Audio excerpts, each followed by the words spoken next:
नमस्कार, मैं हूं राजेश पिपलोदिया और इस वक्त आप देख रहे हैं दोपहर न्यूज। लगातार नई और ताजा जानकारियों के लिए हमारे चैनल को आप सबसे पहले सब्सक्राइब कर लीजिए। खस्ता हाल इंदौर नगर निगम अपना खजाना भरने के लिए अब शहर में मौजूद अवैध संपत्तियों से भी संपत्ति कर वसूल करने की तैयारी कर रहा है। लेकिन निगम वसूली के बाद बदले में जो रसीद देगा वह संपत्ति की वैधता का प्रमाण नहीं होगी। लेकिन इस रसीद से कोई भी अवैध संपत्ति धारक किसी भी अन्य खरीदार को धोखा आसानी से दे सकेगा। इस बात का क्या?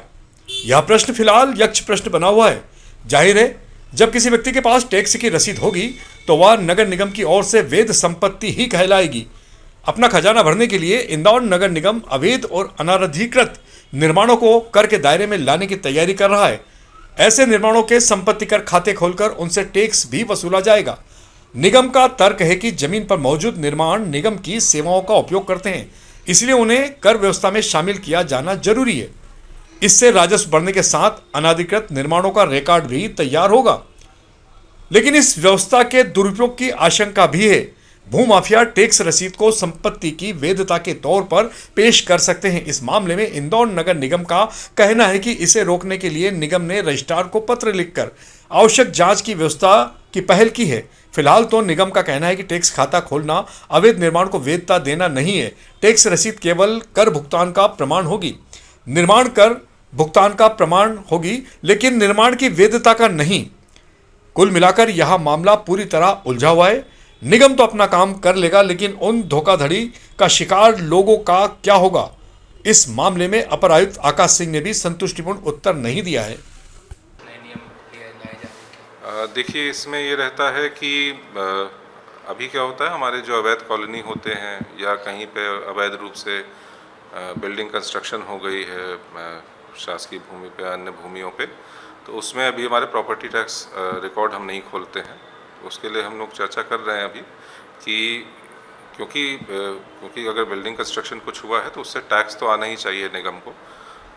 साथ ही साथ ये भी ज़रूरी है कि इंश्योर करें कि ऐसी बिल्डिंग्स जो अवैध बिल्डिंग्स हैं उसके आधार पर उनकी रजिस्ट्री ना हो, जिससे खरीद बिक्री वाली जो चीज़ होती है वो जो है उसको रोका जा सके। तो हमारी रजिस्ट्रार साहब से बात हुई है, लिखित में जो है हमारी चिट्ठी भी उनके पास गई है इस चीज़ को लेके कि हम लोग अपने यहाँ प्रॉपर्टी टैक्स का रिकॉर्ड का अकाउंट उनका खोल सकें, उनसे टैक्स ले सकें उसके आधार पे। बट जो प्रॉपर्टी टैक्स का रिकॉर्ड जो खोला गया है ऐसे व्यक्तियों का या ऐसी बिल्डिंग्स का, उसके आधार पर उनकी रजिस्ट्री ना हो सके, तो जिससे खरीद बिक्री भी नहीं होगी, लोग उससे जो है परेशान भी नहीं होंगे। किसी ने व्यक्ति ने अगर खरीद लिया ऐसी बिल्डिंग को तो उसको फिर लगे कि यार ये तो अवैध है, ये चीज़ भी रोकी जाएगी। और साथ ही साथ जो है, क्योंकि अगर कंस्ट्रक्शन हो गया है तो उससे हम जो टैक्स है वो भी जो है वसूल सकें। और साथ ही साथ अगर आगे चल के ऐसे अतिक्रमण के खिलाफ हटाने की कार्रवाई करनी हो तो उसमें भी जो है कोई इस तरह के हमारे रिकॉर्ड क्योंकि खोला गया है तो वो बाधा नहीं बनना चाहिए। और ये भी एक स्थापित नियम और लॉ है कि प्रॉपर्टी टैक्स का अकाउंट जो होता है वो कहीं पे भी स्वामित्व का दस्तावेज नहीं होता है, वो सिर्फ और सिर्फ कर जो है वसूलने का जो है दृष्टि से एक अकाउंट खोला जाता है। तो उसी संदर्भ में हमने जो है वो भी रख रहे हैं कि जैसे लोग जो है धोखा वोखा ना खाएं, तो उसके लिए भी कदम उठा रहे हैं। हम अपना टैक्स भी वसूल सकें और आगे कहीं पे अतिक्रमण हटाने की कार्रवाई हो तो हमारा जो अकाउंट खोला जा रहा है वो भी बाधक ना हो। तो मुझे नहीं लगता है कि जो है इससे कहीं पे कोई परेशानी आने की उम्मीद है और टैक्स भी बढ़ेगा हमारे निगम का।